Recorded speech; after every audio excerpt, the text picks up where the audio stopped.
dakilang pag-asa that our Jesus has risen from the dead to give us the greatest hope in this world. Thank you, Lord, for giving us this hope. In Jesus' name, amen. Amen. Let's welcome si Kuya Randy.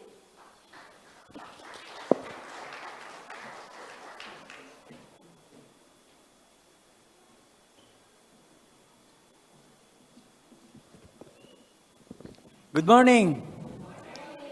Jesus is alive. Amen? Ang ating Diyos po na sinasamba ay buhay.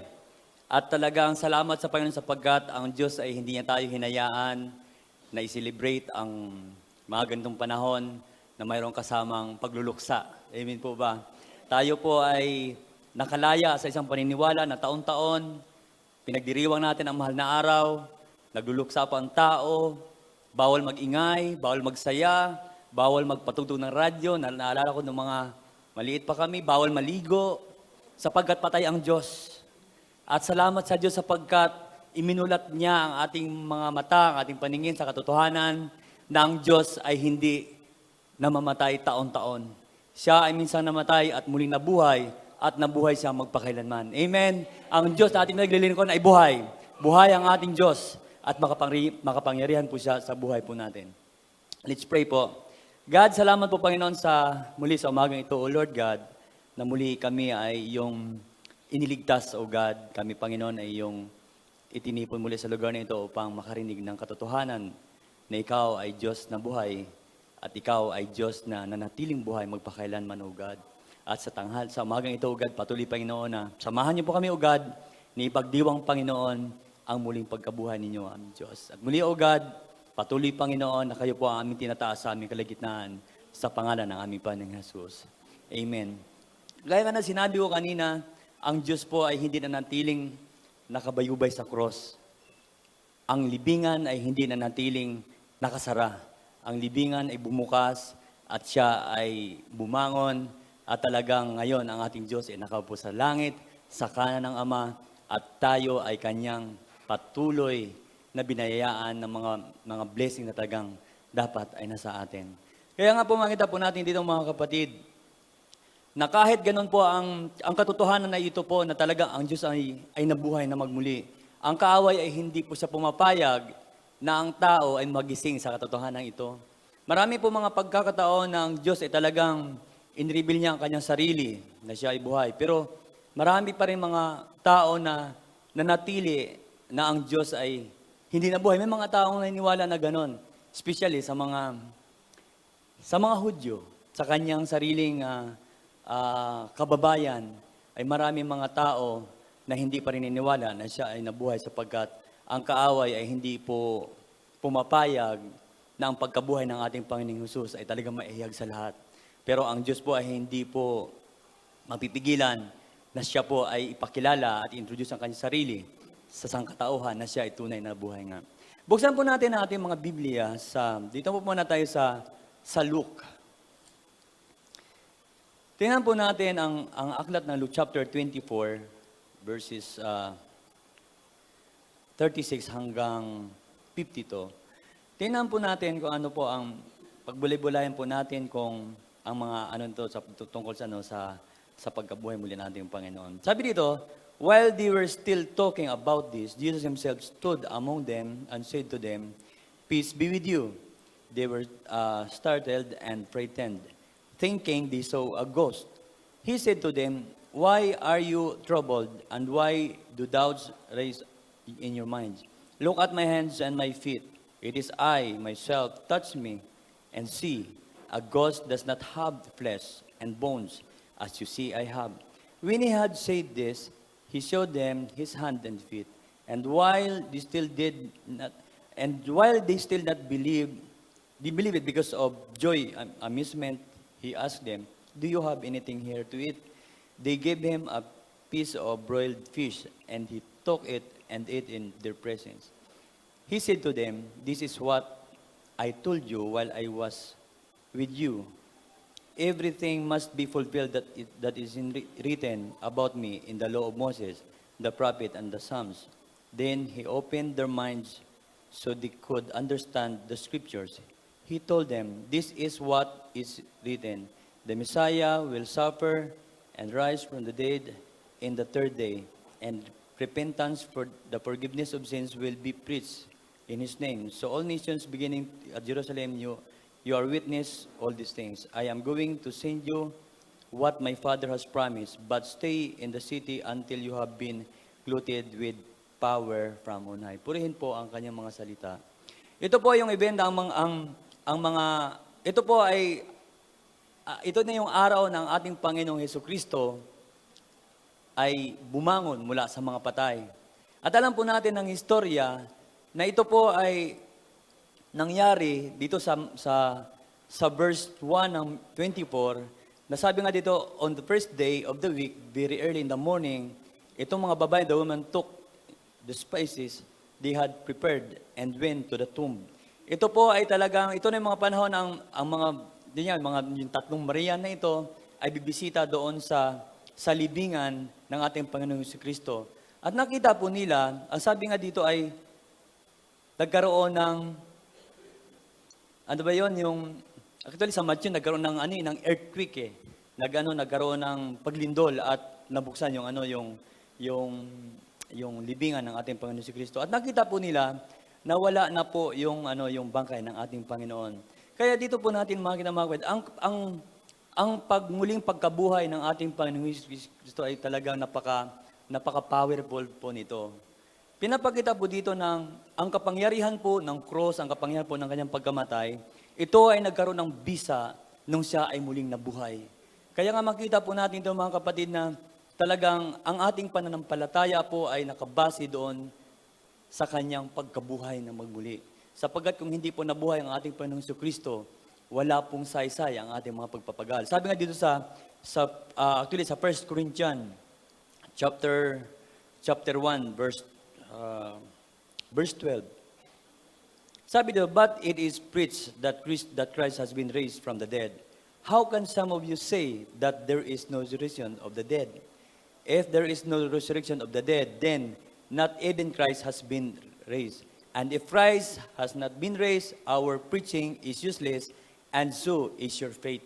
So dito natin makita mga kapatid na talagang ang ating pong pananampalataya, ang ating pong mga pagpapagal, ito po ay nagkakaroon ng bisa, ito po ay nagkakaroon ng kabuluhan sapagkat ang ating Panginoong Diyos ay muling nabuhay. Kaya nga ang resurrection ng ating Panginoon po ay talagang dito po talaga nagkaroon ng kapangyarihan yung lahat ng ating ginagawa, yung ating mga paglilingkod sa Lord. Kaya nga makikita po natin dito na talagang napakahalaga po na talagang paniwalaan po natin ito, ang katotohanan ito, na ang Diyos talaga ay muli po siyang nabuhay.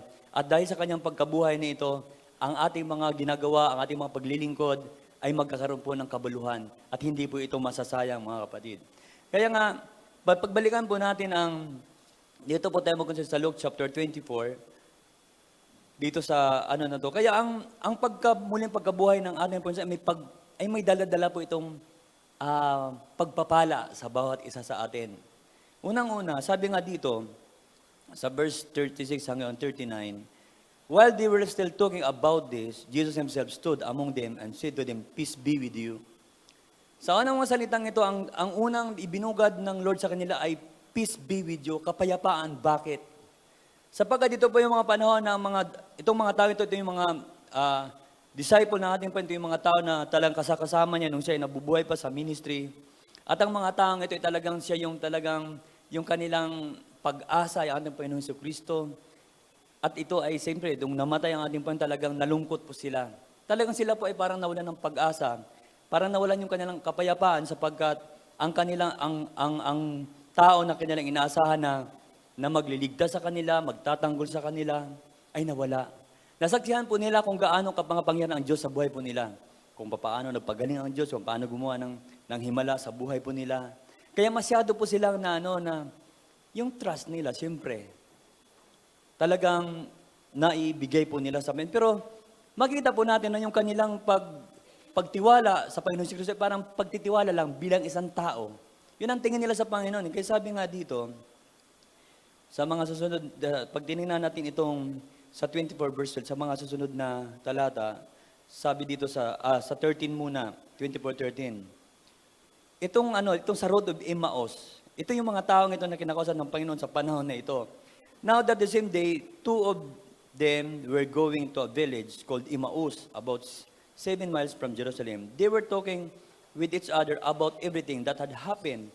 As they talked and discussed these things with each other, Jesus himself come up and walked along with them, but they were kept from recognizing him. Hindi po nila napansin, ang kanilang kasama pala ay ang ating Panginoon. Pinag-uusapan po nila yung nangyayari. Siyempre siguro talagang, paano kayo nangyari ito? Ba't nangyari yung ganito? Bakit yung tao na supposed to be na magsisave sa atin ay nawala? So parang na ano sila na gumuho ang kanilang pag-asa. At sabi ng Panginoon sa kanila, what are you discussing together as you walk along? Sabi nila, they stood still, their faces downcast. Sila po ay malungkot nga sila downcast. One of them named Cleopas asked him, are you only one visiting Jerusalem who does not know the things that happen there in these days? What things, he asked. About Jesus of Nazareth, they replied, he was a prophet, a powerful in word, and did before God and all the people. The chief priest and our rulers handed him over to be sentenced to death, and they crucified him. But we had hoped that he was the one who was going to redeem Israel. And what is more, it is the third day since all this took place. So yun yung kanilang pinag-uusapan na yung tao na sabi nga siya, prophet, powerful po siya. Nakita po nila, nasaksihan po nila yung gaano ka-powerful ang ating Panginoon Jesucristo, pero nakita nila na yung chief priest inano siya sa mga rulers at talagang sabi niya na nasintensyahan siya na mamatay. Na kung saan, sabi, but we had hoped that he was the one who was going to redeem Israel. Na kami ay umasa na siya yung tagapagligtas ng Israel. Hindi po nila naintindihan yung tinuturo ng Panginoon sa kanila. Kaya nga ang Panginoon si Kristo dito sa verse 23, talagang, anong sabi ng Lord sa kanila? How foolish you are, di ba? Hindi pa rin nagbabago ang Panginoon si Kristo. Di ba? Ilang beses sinabi ng Panginoon sa mga disciple na, how foolish you are. Bakit hanggang hindi pa rin kayo naniniwala? So dito na makita talaga ang tao po, mahirap po talaga papaniwalain eh. Hanggat hindi nila nakikita, una sa sin, yung mga sinasabi. So talagang, ganon, actually, sumasakit ang ulo ng Panginoon, sumasakit ang kanyang puso na sa kabila ng lahat ng mga pinakita niya, ng mga himala, dumadating pa rin talaga sa tao na talagang yung doubt, na hindi po talaga sila naniniwala. Sa tagpong ito, kasama nila ang Panginoon Jesucristo, pero hindi nila na-recognize ang Panginoon Jesus. No? Matagal nilang kasama, pero hindi nila na-recognize ang Panginoon Jesucristo. Kaya nga sabi ng Panginoon, how foolish you are, and how slow to believe all the prophets have spoken. Did not the Messiah have to suffer these things and then enter His glory? Kasi in-explain sa kanila ng Panginoon before pa na talagang dadaanan ito ng Messiah, ang paghihirap na ito para matupad ang nasusulat. Pero makikita po natin na talagang ang tao po ay patuloy na nagbibigay ng kalungkutan sa puso ng Diyos sa pamamagitan ng hindi pagtitiwala at paniwala sa kanyang mga salita. Kaya dahil dito, makita po natin na habang naglalakad ang taong ito, sila po ay talagang nalulungkot po sila. Nawala sila ng pag-asa hanggang sa dumating po sa Jerusalem. At doon, makita po natin na talagang ang Panginoon ay talagang sinamahan sila nung banda nagpakilala ang Panginoon sa kanila. Talagang nagpakilala ang Panginoon sa kanila na siya ngayon. At nung banduli, sabi nga dito sa verse 31, then their eyes were open and they recognized Him and He disappeared. Nung ma-recognize nila si Jesus Christ, nawala bigla ang Panginoong Jesus. No? At ang sabi po nila, ang sabi po dito, nawala sa kanilang pen. They asked each other, were not our hearts burning with us while He talked with us on the road and opened the scripture to us? Mayroon silang nararamdamang kakaiba pero hindi nila ito masyadong binigyang pansin. No? Sabi daw ang kanilang puso, parang nag-uumapoy ang kanilang puso. At talagang doon lang nila na-realize, na-recognize na ang Panginoong Jesucristo yon nung ang ating Panginoong Jesus ay biglang nabala. So parang talagang dito, talagang ang Panginoong Jesucristo mismo ay talagang hindi po pumapayag na siya po ay hindi natin makikilala sa buhay po natin. Kaya nga, Sa kabila ng lahat ng ito, ang Panginoong Hesus ay unang binungad sa kanila nung pagdating, sabi nga nito sa verse 6 ng Luke 24, while they were still talking, nag-uusap pa rin sila about this, Jesus Himself stood among them and said to them, peace be with you. Ang unang nawala po sa kanila nung panahon na namatay ang ating Panginoon si Kristo ay nawala po sila ng kapayapaan. Sila po ay nagkaroon ng, sila po ay nagkaroon ng kabalisahan sa buhay po nila, sa kanilang sarili, nawalan sila ng pag-asa, para bang mayroong mga kasabihan sa atin na para bang sinakluban sila ng langit at lupa. Pero hindi po doon nagtatapos ang lahat. Ang sabi ng Panginoon, peace be with you. Ang una pong makikita po natin, ang unang ibinalik ng Lord sa kanila after the resurrection is kapayapaan. So dito tayo po mga kapatid, ang Diyos na nabuhay ay kilala po natin siya. At dahil kilala po natin siya, dapat makita sa atin ng Lord na sa kabila ng lahat ng ating pinagdadaanan, dapat may kapayapaan ka. Sapagkat siya ang pinagmumulan ng kapayapaan. Kaya nga, they were started, sabi dito, sila po ay natakot. Actually ito, ang tagpong ito, yung dalawang ito, dumating na siya dito sa Jerusalem, kasama na yung mga disciple, marami na po sila. At ang sabi, sila po natakot sapagkat ang akala nila ay, multo, no? Sabi dito, they were startled and frightened, thinking they saw a ghost. Pero ang sabi ng Panginoon sa kanila, why are you troubled and why do doubts? Yan yung doubts. Raise in your mind. Look at my hands and my feet. It is I, myself. Touch me and see. A ghost does not have flesh and bones as you see I have. So dito, inilarawan ng Panginoong si Kristo kung ano ang magiging, ang kanyang, ipinakita mismo niya ang kanyang katayon o ang kanyang pagiging immortal na siya dito eh. So makita, sabi niya, ang multo ay walang katawan. Hindi katulad ko na mayroon. Pinakita niya ang kanyang kamay, mayroong butas, di ba? Ang kanyang paa, may mga butas po yan.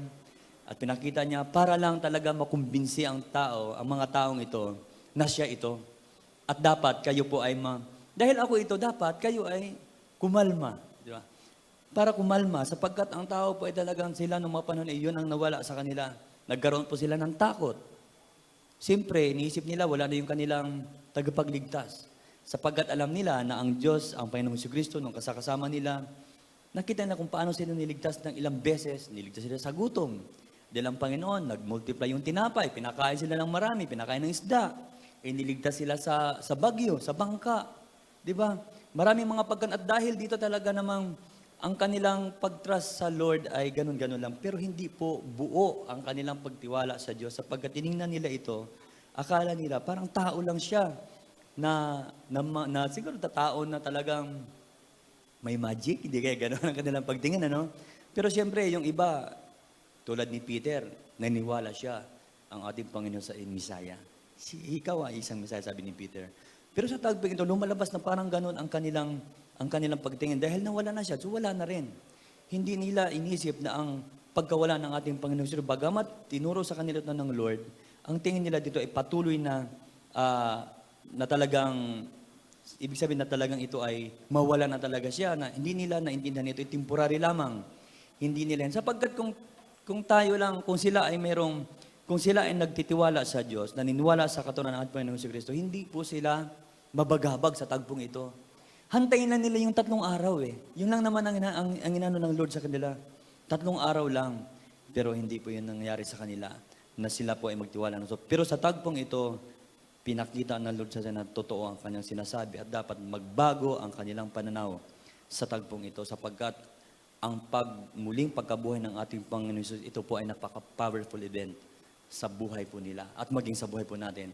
Kaya nga tulad ng sinabi kina sa Corinthians, kung hindi muling nabuhay ang ating Panginoon Jesucristo, walang kwenta yung ating pagsamba linggo-linggo, walang kwenta yung ating paglilingkod sa Kanya, yung mga pag-preach po natin, sabi ni Paul, wala po itong halaga.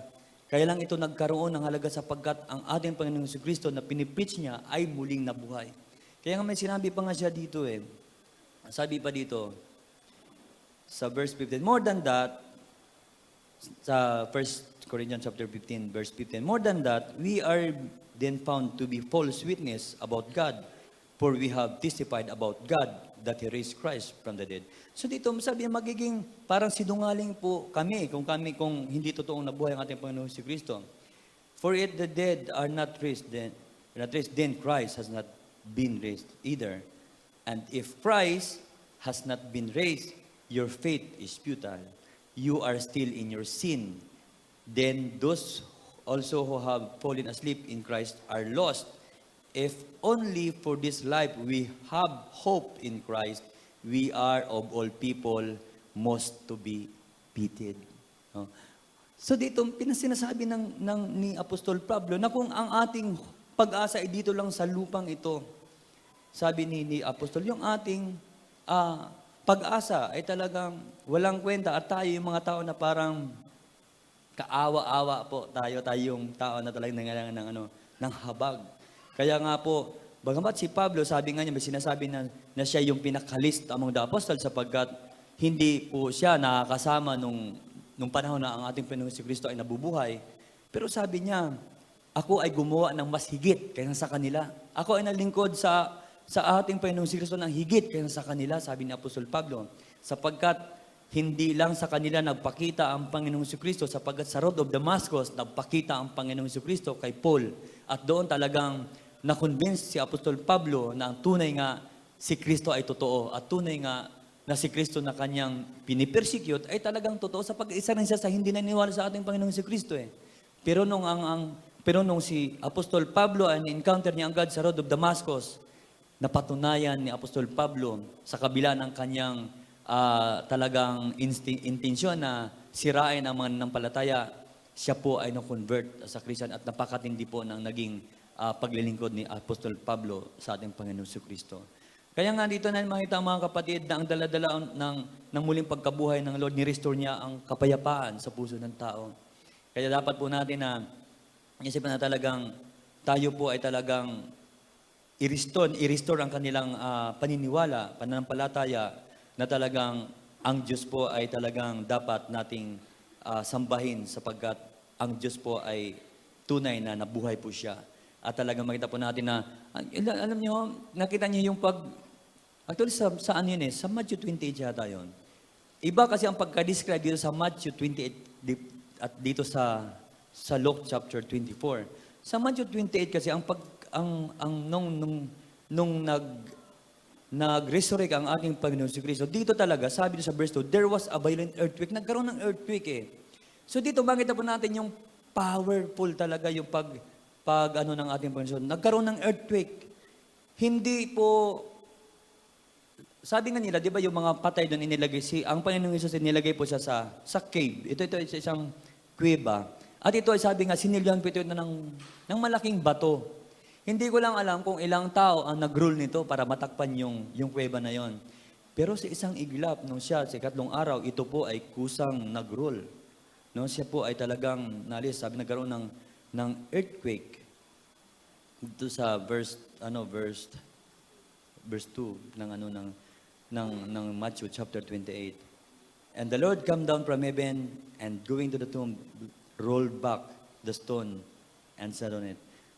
Talagang makita po natin dito na dito pa lang, mayroon ng kakaiba talagang kapangyarihan na nangyari sa tagpong ito. Kaya nga, ano pa ang kasunod dito balikan po natin ang Luke chapter 4, tsaka 24. So una, sinabi ng Lord sa kanila, ako po ito, hindi po ako multo, sapagkat sila po ay nagkaroon ng takot. Sa verse 40 at sa 44, anong sabi? When he had said this, he showed them his hand and feet. Pinakita niya, and while they still did not believe, kita niyo po na, pinakita niya ng ebidensya, sabi niya, parang hindi pa rin sila makapaniwala sa sobra namang parang na-amaze po sila. And while they still not believe it because of joy and amazement, he asked them, hiningan sila ng pagkain. So, dito sinabi ng Lord, kung ang multo ay walang katawan, siyempre, ang multo, hindi rin yan kakain eh. Pero dito, ang Panginoong Jesucristo, humingi po siya ng pagkain at kumain na kasama po nila. So, imagine nyo mga kapatid, Sabi nga sa Bible, tayo man ay muling mabuhay katulad ng pagbuhay ng Panginoong Jesucristo. Huwag kayong mag-alala, hindi mawawala ang pagkain. Tayo ay patuloy na kakain, mga kapatid. Kasama natin ang ating Panginoong Kristo. Amen po ba? Alam ng Diyos na nag-enjoy tayo sa pagkain eh. Kaya hindi yon tatanggalin ng ating Panginoong Jesus, ng ating Panginoon. Tayo ay kakain ulit sa kabilang buhay. Amen po ba? Excited ba kayo? Alam niyo ba kung anong kakainin niyo sa langit? Di ba? Hindi ko lang alam kung anong mga putahe nandun naghintay sa atin. Ano. Pero ang sigurado lang tayo, hindi tayo gugutomin ng Panginoon. Amen? Amen.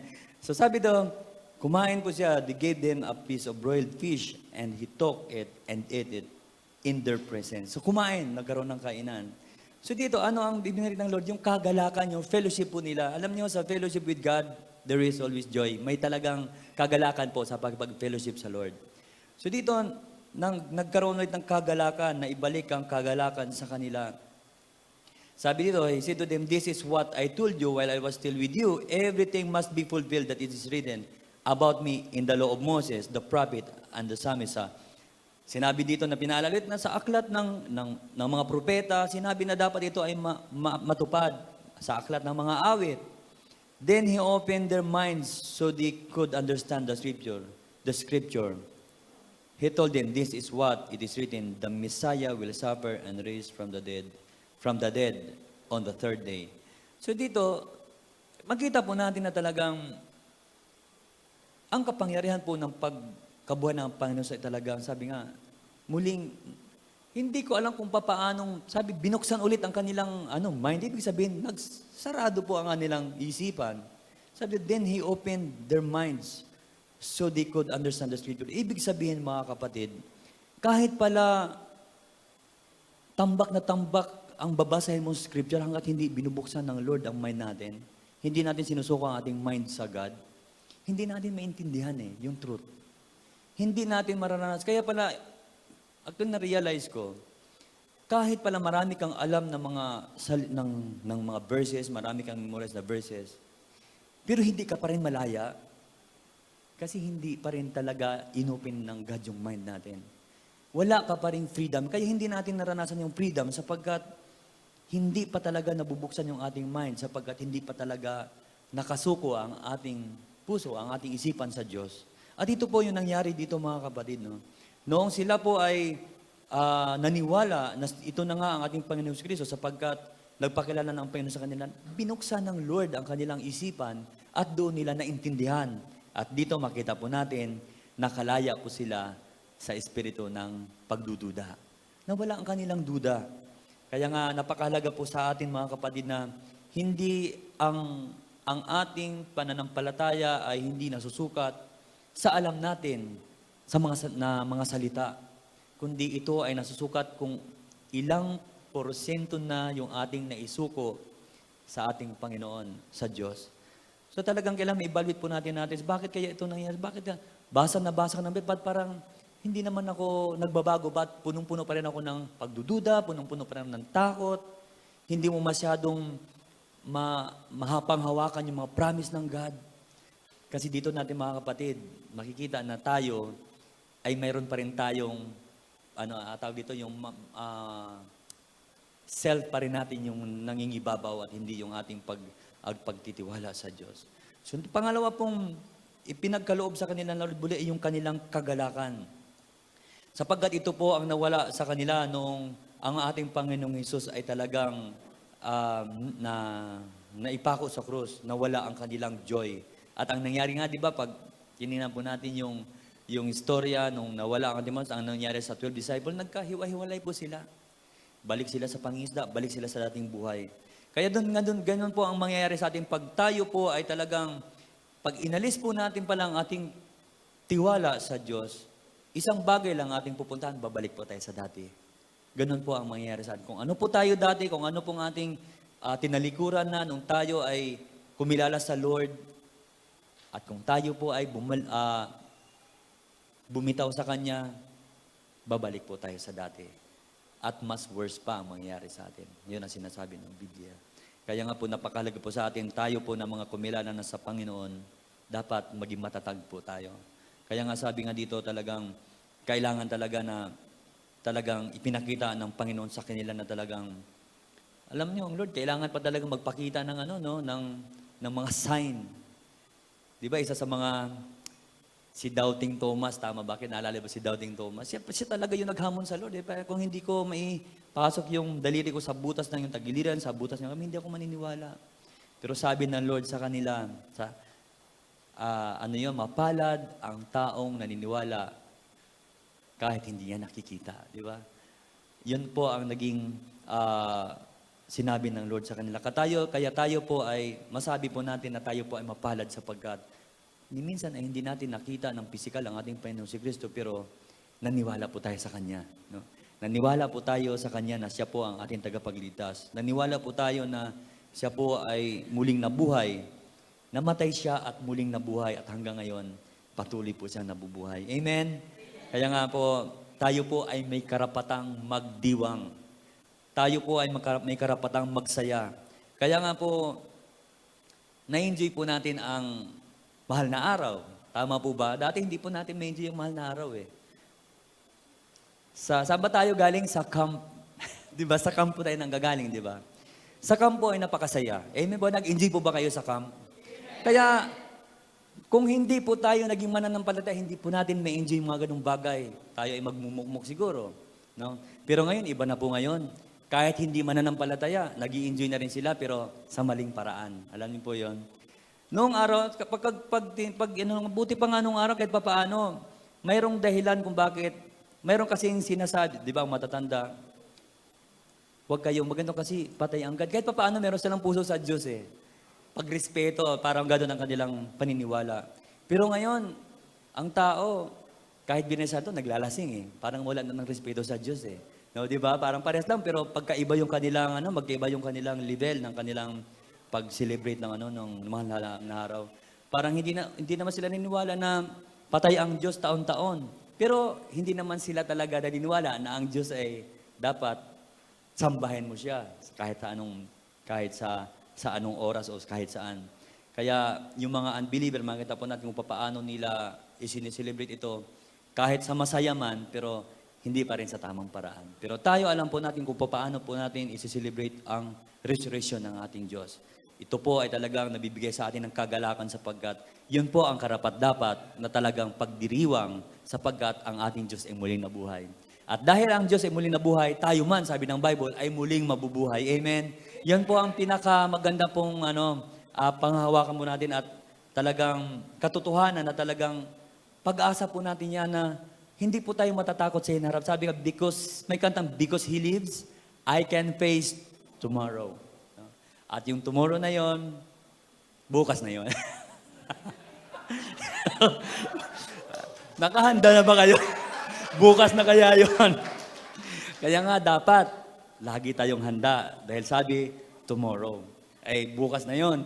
Kaya nga, talagang, ang Diyos, ayaw niya pumayag na tayo po ay magbibigay talaga ng, ibig sabihin, makaligtaan natin siya ng kundi sa buhay pa natin sapagkat sa mga panahon na kinakalimutan natin ang Lord, marami po ang nawawala sa atin. At hindi na natin yung pwedeng mabawi, babalikan pa.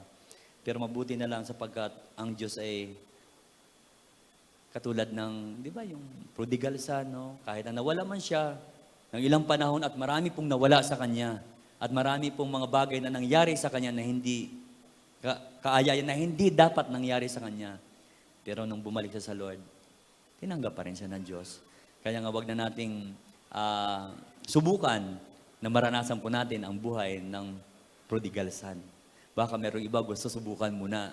Nasa sa inyo na yon. Alam nyo na kung ano ang magiging consequence niyan. Kaya nga ang salita ng Diyos po ay lagi nagpapaalala na dapat tayo po ay talagang magpapatuloy lamang kung ano na ang talagang sitwasyon ng ating buhay sa piling ng ating Panginoong Yesus. Kaya dito, ang sabi diyan, kagalakan. Yan ang pangalawa na ipinagkaloob sa atin ng Lord after ng kanyang resurrection. So, sa verse number 3, ano ang sabi dito sa mga susunod na talata? Basahin natin ang 47 hanggang sa huli na. Sabi dito, sige hanggang 49, Sabi do, the repentance for the forgiveness of sin will be preached in His name to all nations, beginning at Jerusalem. You are witness of these things. I am going to send you what my Father has promised, but stay in the city until you have been clothed with power from on high. So ito po, hindi lang po kagalakan, hindi lang po kapayapaan ang nais na ibalik sa atin, Lord, kundi power. Paano ba natin may describe ang power? Kagitingan, tama ba? Kagitingan, kalakasan, ano pa isa? Katapangan, power po yan. Amen po ba? Sabi ko, tama-tama yung team natin sa sa camp. Dapat, kung ikaw ay mayroong power, dapat ikaw ay mayroong katapangan, ikaw ay may kagitingan at mayroong kang kalakasan. Iyan po yung mga karakteristik ng isang powerful na tagasunod ng ating Panginoon Kristo. Kaya nga, dahil itong kapangyarihan na to ay ipinagkaloob sa atin ng Lord, at lahat, bawat isa po sa atin ay talagang gusto ng Lord na makamtan po ito. Di ba sa Book of Acts, nakita po natin kung paano ito bumaba sa kanila. Yun yung promise na sinasabi ng Lord dito na maghantay kayo hanggang dumating. Tayo maklutid, mabalutan tayo ng kapangyarihan ng God from on high, galing sa heaven, sa taas. Kaya dito, wala po tayo talagang, alam nyo, wala po tayong makakatwiran sa Diyos na hindi natin kaya. No? Yung mga sitwasyon sa buhay, yung mga pagsubok natin sa buhay, wala po tayong makakatwiran na hindi natin kaya. Kung minsan tayo lang ang nagsasabi na hindi natin kaya Pero sa totoo lang, kayang-kaya po natin yon. Nagkakataon lang, ito yung sinasabi na ang pandaraya ng diablo, ang pandaraya ng kaaway sa mga anak ng Diyos. Na pinipilit pa rin tayo ng kaaway na tingnan natin ang ating sarili na mahina. At ito po ay malaking pandaraya sapagkat marami pong naniniwala dito na tayo po ay nilikha na mahina. Kaya nga, di ba, maraming mga tao na talagang tingin sa ganun-ganun na lang siya. Kaya ano ang nangyayari? Ganun na lang din siya. Kung ano kasi yung pininiwalaan natin sa sarili natin, ganun na lang din tayo. Walang para bang walang nagtitrigger para tayo po ay gumawa ng mga bagay na nang higbiyan doon sa tingin natin sa sarili po natin. Lahat ng mga tao, especially yung mga Christian, tayo po ay binalutan po tayo ng kapangyarihan ng ating Panginoong si Kristo. Nung tinanggap natin si Jesus Christ as Lord and Savior, kakaibang nilalang na tayo, di ba? Sabi sa 2 Corinthians 5:17, ikaw ay bagong nilalang na Hindi ka na dati, no? Hindi ka na dating lulugo-lugo. Ikaw ay may bago ka ng pag-asa. Dapat ikaw ay mayroon ng kagalakan, mayroon ka ng kapangyarihan. Sabi mayroon na tayong kapangyarihan para labanan o tanggihan yun ang mga gawa ng kaaway. Hindi tayo basta-basta mga kapatid. Sapagkat mula noong nag-resurrect ang ating Panginoon, marami pong mga bagay na kanyang tinalo. No? At tayo po ay kasama sa victory ng ating Panginoon si Kristo. Sabi nga diyan, power. No? I-restore ng God yung mga bagay na nawala sa atin. Kasi nilikha tayo ng Lord na rulers Di ba? Sa Genesis, nilikha tayo ng Lord na leader. Ikaw ay isang rulers nga Ano ba yun? Doon pa sa Tagalog yung rulers. Hindi yung rulers sa buko na gano'n Mamumuno. No? Mayroon kang pamumunuan. Pinuno ka Leader ka. Kaya hindi ka dapat makita na ikaw mismo iting mo sarili mo ay mahina. Hindi po tayong mahina. Kaya nga sabi dito, power. Pinaghintay sila doon sa Jerusalem, doon sa lugar na kung saan din sila, hanggang sa dumating ang promise ng Lord na, yun nga, sila po ay madamitan ng power from on high. Kaya ang sabi doon, para saan yung power na yon? Di ba? Para saan yung power na yon? Tingnan po natin, balikan po natin yung 1 Corinthians. Actually, may nabasa ako dito Hindi ko alam kung saan yun. Actually, tingnan po muna natin kung ano yung mga bagay na talagang pwede nating mapagtagumpayan sa pamamagitan ng ating Panginoong Kristo sa kapangyarihan ng Panginoong Kristo. Power over sin. Number 1, yan natin na. Anong sabi sa 1 Peter chapter 2? Sa 1 Peter chapter 2 verse 24. Anong sabi diyan? Sabi to, He Himself bore our sin in His body on the cross. So, unang-una yun. Yung kasalanan natin ay talagang isinama ng Lord doon sa cross. Kaya nga sabi ko nga, kung hindi nabuhay ang ating Panginoon si Kristo doon sa krus na yun ng Kalbaryo, hindi wala pong saysay ito eh. Ito ay nagkaroon ng katagumpay nung mabuhay ang ating Panginoon Hesus Kristo. Laban sa kasalanan, power over sin. Tapos pangalawa, sa mga sickness, power over sickness. Sabi ba sa B ng 24, so that we might die to sin, at sabi Himself bore our sin in His body on the cross, so that we might die to sin and live for righteousness. By His wounds, you have healed. Sa pamagitan ng kanyang mga latay, tayo ay pinagaling.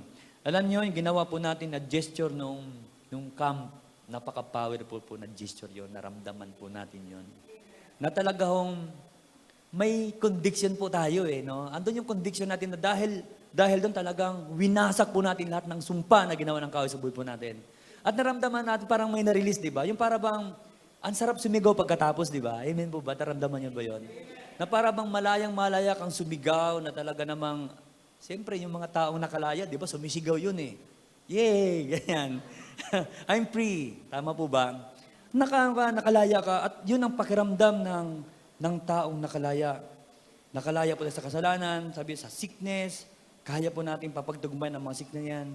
Even si Satan, kayang-kaya po natin mapagtagumpayan. Sabi sa James 4:7, sabi na, come near to God, sabi niya, resist the devil and he will flee from you. Talagang, James 4:7, kayang-kaya nating tapakan o labanan si Satanas. Kaya lang ho naman nagtatagumpay si Satanas sa buhay po natin pag tayo pinapayagan po natin siya. Ganun lang naman yun eh. Hindi po siya basta-basta makapasok sa atin kung hindi natin siya pinapayagan. Pero pag pinapayagan po natin yon, talaga namang tuwan-tuwa po siya, may regalo ka pa sa kanya. So ganun po yun pag paging close na kayo. Pero pag hindi po natin siya pinapayagan, wala po siyang kapangyarihan para tayo ay madaya. Nasa sa atin po yon. Binigyan tayo ng kapangyarihan ng Diyos para yan ay labanan. Tapos, at ito ang pinaka-maganda sa 1 Corinthians chapter 15. Balikan natin yung 1 Corinthians chapter 15.